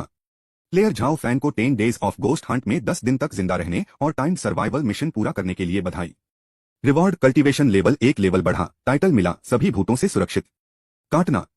प्लेयर झाओ फेंग को लेवल अप करने पर बधाई। वह अब 2 स्टार मार्शल एम्परर है। हाँ, यह बिल्कुल सही समय है। उस मामले में चलो लेवल 2 बरसर्क की कोशिश करते हैं। झाओ जोर से हंसा और सिस्टम मेनू खोला। काटना। अपग्रेड कॉन्फर्म करें। पुष्टि करना। काटना। प्लेयर झाओ फेंग को बधाई। 100 मिलियन एक्सपीरियंस पॉइंट्स कम करने के बाद आपकी सुपर डिवाइन स्किल बरसर्क को लेवल 2 पर अपग्रेड कर दिया गया है और अब यह आपके एट्रीब्यूट्स से 4 गुना ज्यादा पावर दे सकती है। लेवल 1 फ्रेंजी 2 गुनी हो जाती है, लेवल 2 फ्रेंजी 4 गुनी हो जाती है और इसी तरह। लेकिन बरसर्क के हर लेवल के साथ इसे एक्टिवेट करने के लिए जरूरी स्किल प्रोफिशिएंसी भी बहुत डरावने लेवल पर पहुंच जाती है। लेवल 1 बरसर्क पर हर एक्टिवेशन में सिर्फ 1 मिलियन प्रोफिशिएंसी पॉइंट्स लगते हैं। लेकिन एक बार जब आप लेवल 2 पर पहुंच जाते हैं तो स्किल लेवल बढ़कर डरावने 100 मिलियन तक पहुंच जाता है।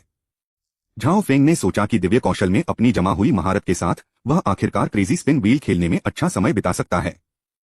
लेकिन जब बरसर्क दूसरे लेवल पर पहुंचा तो वह एक वैम्पायर की तरह हो गया और लालच से दिव्य स्किल्स की काबिलियत को सोखने लगा। झाओ फेंग ने अनुमान लगाया, क्या आप क्रेजी स्पिनिंग व्हील पर अपनी किस्मत आजमाना चाहते हैं? शायद यह सिर्फ एक ख्वाहिश है, लेकिन उस समय झाओ फेंग के लिए इनमें से कोई भी बात मायने नहीं रखती थी। इस समय उसका केवल एक ही लक्ष्य है, गोल्डन डिवाइन बुल को नष्ट करना। वह अचानक रुका और सुनहरे बैल की ओर देखने लगा, जो भी रुक गया था और हैरान दिख रहा था। धत तेरे की, अगर मैं अपनी ताकत नहीं दिखाऊंगा तो तुम सोचोगे कि मैं आसान हूं। बोलते समय उसने अपने हाथ क्रॉस किए और अचानक चिल्लाया, लेवल 2 बेरसर्क। एक जोरदार धमाके के साथ झाओ फेंग के शरीर से एक बहुत ही भयानक आभा फैल गई। जैसे ही वह ऑरा फूटा, झाओ फेंग के शरीर पर एक दूसरे को काटती हुई पावर स्ट्राइप्स बन गईं। अनगिनत पावर स्ट्राइप्स से घिरे झाओ फेंग से एक रहस्यमयी और शक्तिशाली ऑरा निकला। एक 5 स्टार मार्शल सम्राट। झाओ फेंग ने अपनी मुट्ठी भींच ली और उसमें बहादुरी का जोश भर गया। उसे विश्वास था कि अगर युहेंग अभी भी अपने पीक पर है तो भी वह उसे आसानी से मार सकता है। यह वह जबरदस्त कॉन्फिडेंस है जो लेवल 2 बेस स्टेट में होने से आता है। बीस्ट, क्या तुम अपने दादाजी में बदलाव देख रहे हो? मैं इसका इस्तेमाल तुम्हें मारने के लिए करूंगा। झाओ फेंग ने गोल्डन बुल को ठंडी नजरों से देखा। इतने लंबे समय तक शिकार होने और कई बार मौत से बाल बाल बचने के बाद वह पहले से ही गुस्से से भरा हुआ था। मुंह। सुनहरा बैल गुर्राया, उसकी आंखों में नफरत और मजाक साफ दिख रहा था। यह एक अनजान चींटी को हाथी को चुनौती देने की कोशिश करते हुए देखने जैसा है। भाड़ में जाओ। झाओ फेंग चिल्लाया और 10 मेरिडियन डिवाइन स्वॉर्ड तुरंत निकल आया। बेहिसाब, सुनसान और जानलेवा तलवार की एनर्जी के बीच 10 मेरिडियन डिवाइन स्वॉर्ड से निकलने वाली तलवार की लहरें एक ऐसी तेज धार की तरह थीं जिसे कोई हरा नहीं सकता, जो सीधे गोल्डन बुल की तरफ वार कर रही थीं। एक ही समय पर उसकी दाहिनी मुट्ठी की सतह से एक शैतानी आभा उठी। लड़ाई के दौरान तांताई मियाओगे के कमल के मंच से घायल होने के बाद यह शैतानी एनर्जी मेरे शरीर में रह गई थी। बाद में इसे झाओ फेंग ने बेहतर बनाया और यह उसके लिए सैक्रिफाइस डेमन फिस्ट को बाहर निकालने का कैटलिस्ट बन गया। घूमती हुई शैतानी एनर्जी के बीच एक आत्मा जो खुद को बलिदान करके शैतान बन जाएगी और दुनिया की सारी बुराइयों को खत्म कर देगी, झाओ फेंग के शरीर से निकली। पलक झपकते ही झाओ दा गुआनरेन का किरदार तुरंत ऊंचा और बेहतर हो गया, अनगिनत बार ऊंचा हुआ। दो घातक तकनीकों, एक सामने और एक पीछे, ने एक साथ हमला किया। सुनहरे बैल की आंखें, जिनमें थोड़ी नफरत थी, अचानक थोड़ी सिकुड़ गईं जब उसने खुद को कुर्बान करने वाली शैतानी मुट्ठी देखी। लेकिन उसने इसे दिल पर नहीं लिया और आराम से एक खुर उठाया, उस सेंटर पॉइंट पर कदम रखा जहां 10 मेरिडियन तलवार की लहरें आपस में गुंथी हुई थीं, और सैक्रिफाइस डेमन फिस्ट के किनारे पर कदम रखा। धमाका! अचानक पहाड़ों में एक तेज गर्जना गूंज उठी। तेज गड़गड़ाहट की आवाज के साथ ऊंचे ऊंचे पुराने पेड़ और शानदार पहाड़ों की चोटियां अनगिनत लकड़ी के टुकड़ों और चूना पत्थर में बदल गईं, क्योंकि टकराती हवा के झोंकों का असर हुआ। झाओ फेंग भी सैकड़ों फीट दूर जाकर गिरा। बाएं हाथ की मुट्ठी पर जो सुनहरे बैल से टकराई थी, बैल के खुर का निशान बहुत साफ था। निशान के साथ एक जंगली, दबंग और बेकाबू ताकत भी आ गई। वह शक्ति झाओ फेंग के शरीर में फैल गई और उसके सारे अंदरूनी अंग लगभग नष्ट हो गए। झाओ फेंग ने दांत पीसकर खुद को संभालने की कोशिश की, लेकिन वह अपनी छाती की जकड़न को दबा नहीं सका। फुसफुसाहट के साथ उसने मुंह भर खून थूक दिया। जैसे ही उसे खून की उल्टी हुई, उसका पूरा ऑरा तुरंत कमजोर हो गया, जैसे उसे कोई जोरदार झटका लगा हो। जहां तक उसके बाएं हाथ की बात है, तो वह लटक रहा था, मानो उसके शरीर की सारी हड्डियां टूट गई हों। खांसी खांसी। दिव्य जानवर रक्तरेखा के साथ देर से चरण 7वें स्तर के आत्मा जानवर से जैसी उम्मीद थी, यह बस बहुत शक्तिशाली है। झाओ फेंग ने अपने मुंह के कोने से खून पोंछा, लेकिन उसकी नजरें सुनहरे बैल पर टिकी थीं, और उसका लड़ने का जोश और मजबूत हो गया। अभी अभी हुए हमलों की सीरीज बहुत भयंकर थी। झाओ फेंग को भरोसा था कि अगर ली हान और यू हेंग एक साथ हमला भी करते हैं, तो वह एक को तुरंत मार सकता है और दूसरे को गंभीर रूप से घायल कर सकता है। फिर भी गोल्डन बुल से टकराने के बावजूद उसे कोई नुकसान नहीं हुआ। इसके विपरीत वह खुद बैल के खुर के जोर से काफी हिल गया था। इस प्रकार झाओ फेंग को भी अपने और गोल्डन बुल के बीच के अंतर का साफ एहसास हो गया था।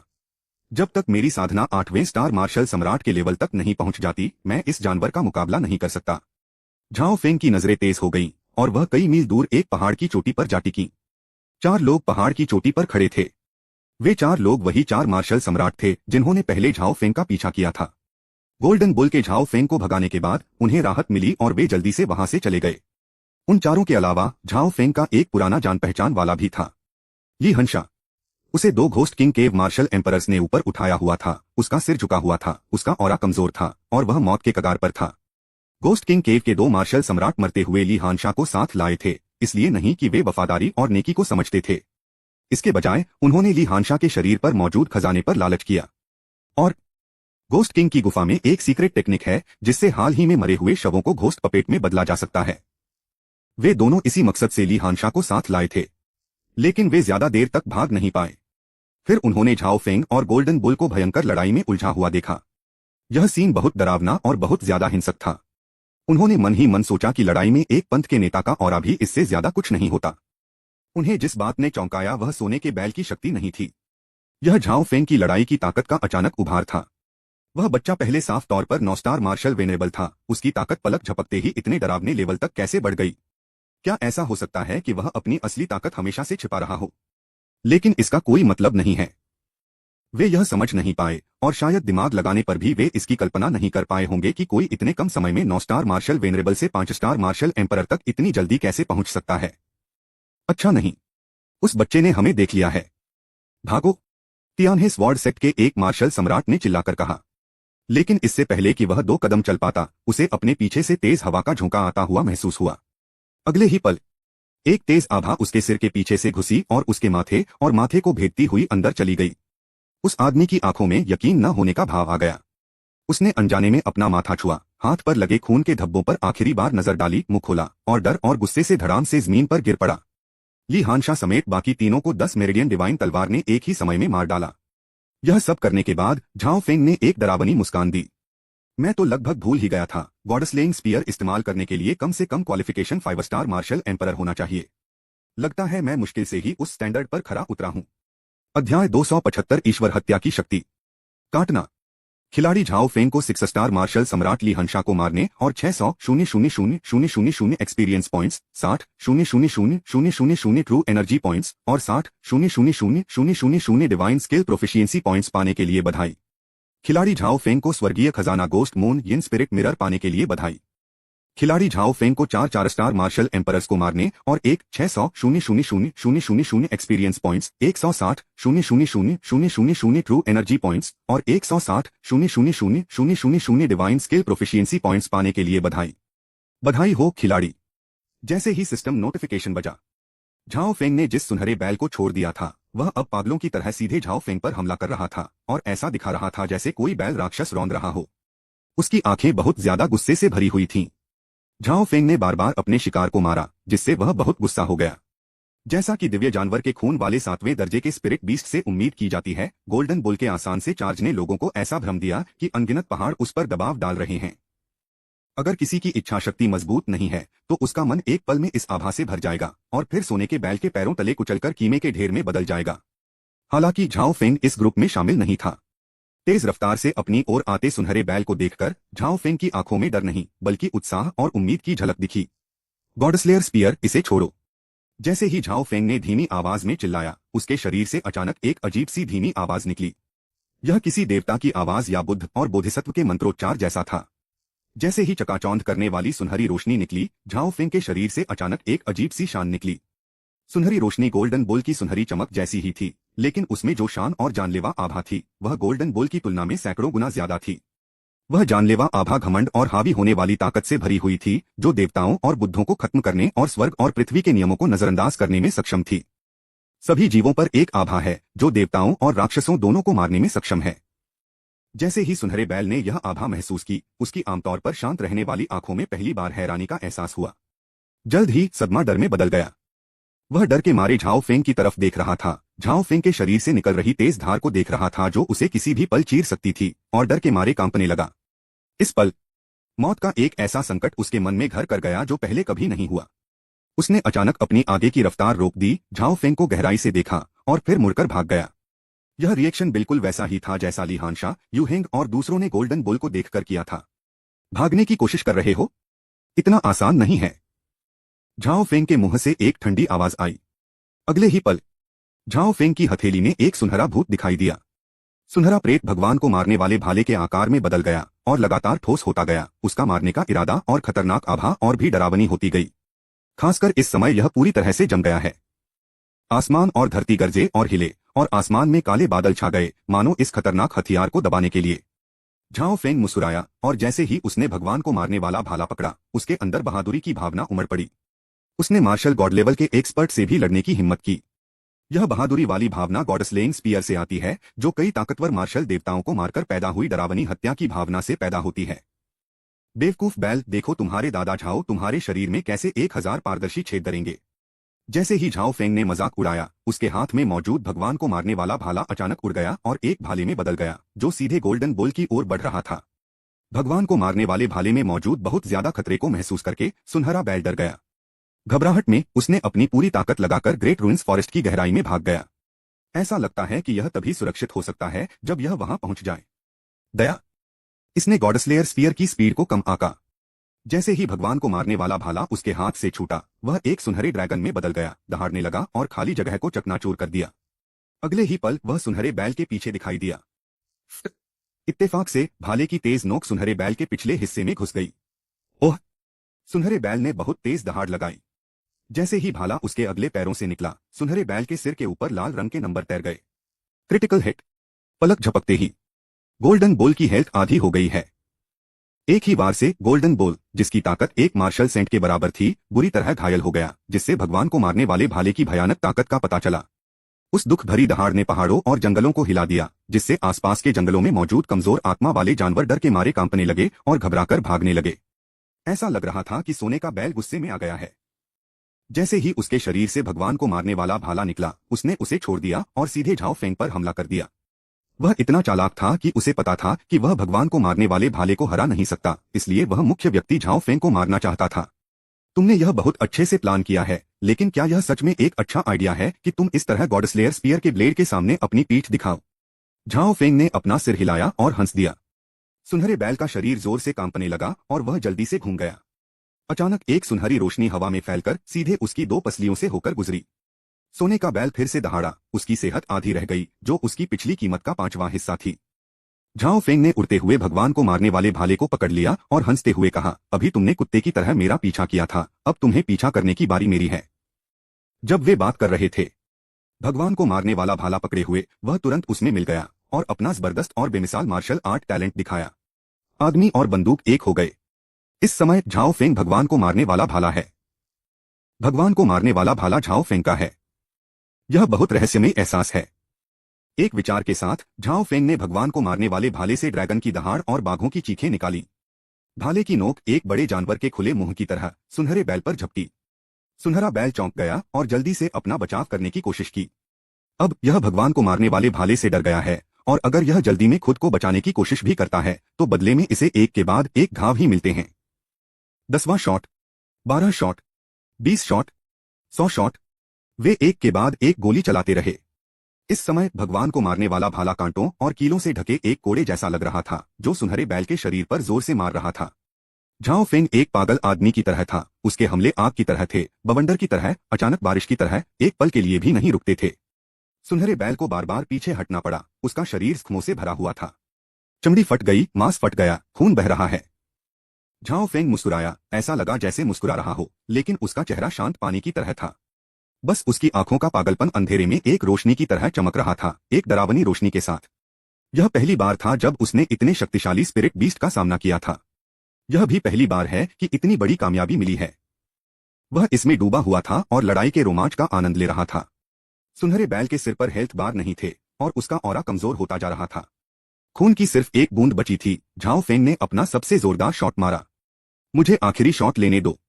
भगवान को मारने वाला भाला, जिससे डरावनी मारक शक्ति निकल रही थी, सोने के बैल की खोपड़ी में इतनी आसानी से घुस गया जैसे वह टोफू हो। एक जोरदार धमाके के साथ सोने के बैल का सिर फट गया और चकनाचूर हो गया। टकराना। उसकी बिना सिर की लाश एक छोटे पहाड़ की तरह बहरा कर देने वाली गर्जना के साथ नीचे गिर पड़ी। एक सिस्टम नोटिफिकेशन बस उठा। काटना। चैप्टर 276 एक बहुत बड़ा सरप्राइज है। Lord level boss golden bull को मारने और 1,000,000,000 experience points, 100,000,000 true power points और 100,000,000 डिवाइन स्किल प्रोफिशिएंसी पाने के लिए प्लेयर झाओ फेंग को बधाई। Lord level boss golden bull को मारने और दिव्य जानवर गोल्डन डिवाइन बुल का ब्लड लाइन पाने के लिए प्लेयर झाओ फेंग को बधाई। क्या आप इसके साथ फ्यूज करना चाहते हैं? Lord level boss golden bull को हराने और लॉर्ड लेवल बीस्ट कोर पाने के लिए प्लेयर झाओ फेंग को बधाई। Lord level boss golden bull को हराने और heavenly treasure bull demon horn पाने के लिए प्लेयर झाओ फेंग को बधाई। Lord level boss golden bull को हराने और heaven rank treasure bull demon war drum पाने के लिए प्लेयर झाओ फेंग को बधाई। Lord level boss golden bull को हराने और heaven rank martial skill bull demon horn पाने के लिए प्लेयर झाओ फेंग को बधाई। Lord level boss golden bull को हराने और खजाना स्काई पियर्सिंग शटल पाने के लिए प्लेयर झाओ फेंग को बधाई। Lord level boss golden bull को हराने और सेंटहुड पिल पाने के लिए प्लेयर झाओ फेंग को बधाई। काटना। खिलाड़ी झाओ फेंग को 3 स्टार मार्शल एम्परर तक लेवल अप करने के लिए बधाई। काटना। प्लेयर झाओ फेंग को पहली बार लॉर्ड लेवल के बॉस को मारने के लिए बधाई। आपको एक स्पेशल रिवॉर्ड बोनस मिला है। आपका लेवल 1 बढ़ गया है और आपका अभी का cultivation level 4 star martial emperor है। काटना। झाओ फेंग के दिमाग में लगातार बजने वाली आवाजें आ रही थीं। इस सदमे से वह पूरी तरह सुन्न हो गया, लेकिन उसका एक्सप्रेशन बहुत एक्साइटेड था और उसकी आंखों में खुशी की चमक थी। झाओ युआन हाओ को मारने के बाद से उसे इस तरह की विस्फोटक भावना महसूस नहीं हुई थी। यहां तक कि जब उन्होंने 8 स्टार वाले दानव सम्राट सीटू चेंग को मारा था, तब भी ऐसा शानदार नजारा कभी नहीं हुआ था। न केवल बड़ी संख्या में खजाने दिखाई दिए, उनका कल्टीवेशन लेवल और भी चमत्कारिक रूप से 2 लेवल ऊपर चला गया और सीधे 4 स्टार मार्शल एम्परर के लेवल पर पहुंच गया। यही बात झाओ फेंग को खुश करती है। इस 5 एलिमेंट्स रूइंस रियल में आने के बाद से झाओ फेंग का लगातार इंसानों, स्पिरिट बीस्ट और यहां तक कि भूतों ने भी शिकार किया है, जिससे उसकी जिंदगी बहुत दुख भरी हो गई है। इसका केवल एक ही कारण है, बहुत दुर्बल। अगर झाओ फेंग 5 एलिमेंट्स रूइंस में घुसने से पहले 4 स्टार मार्शल एम्परर के लेवल तक पहुंच गया होता, तो उसका इतनी बुरी तरह पीछा नहीं किया जाता और वह बाल बाल मौत से बच जाता। हाँ, कमाल है। एक 4 स्टार मार्शल सम्राट। चलो देखते हैं अब कौन मेरा पीछा कर सकता है। झाओ फेंग ने अपना सिर पीछे किया और हंस दिया, जिससे कई दिनों से पीछा किए जाने से उसे जो गुस्सा आ रहा था वह कम हो गया। तुरंत उसने सिस्टम इन्वेंटरी खोलकर देखा कि क्या लूटा गया था। सबसे पहले और सबसे जरूरी है दिव्य बैल का ब्लड लाइन। इस दिव्य बैल वंश की शक्ति झाओ फेंग को मिले ड्रैगन वंश से कई गुना ज्यादा है। इसमें बहुत ज्यादा ब्लडलाइन पावर होती है। Item golden divine bull bloodline दुर्लभ। स्तर ईश्वर स्तर। परिचय जानवरों की नस्ल में गोल्डन डिवाइन ऑक्स के ब्लडलाइन से शुरू हुई इस ब्लडलाइन में गोल्डन डिवाइन ऑक्स की शक्ति होती है। फ्यूजन के बाद यह पहाड़ों और नदियों को उखाड़ने में सक्षम बहुत ज्यादा ताकत देता है और गोल्डन डिवाइन ऑक्स की जन्मजात दिव्य क्षमताओं को विकसित करने की अनुमति देता है। जहां तक इसके इतने पतले होने का सवाल है, झाओ फेंग ने अंदाजा लगाया कि ऐसा इसलिए हो सकता है क्योंकि गोल्डन बुल पूरी तरह से एक दिव्य बुल में विकसित नहीं हुआ था।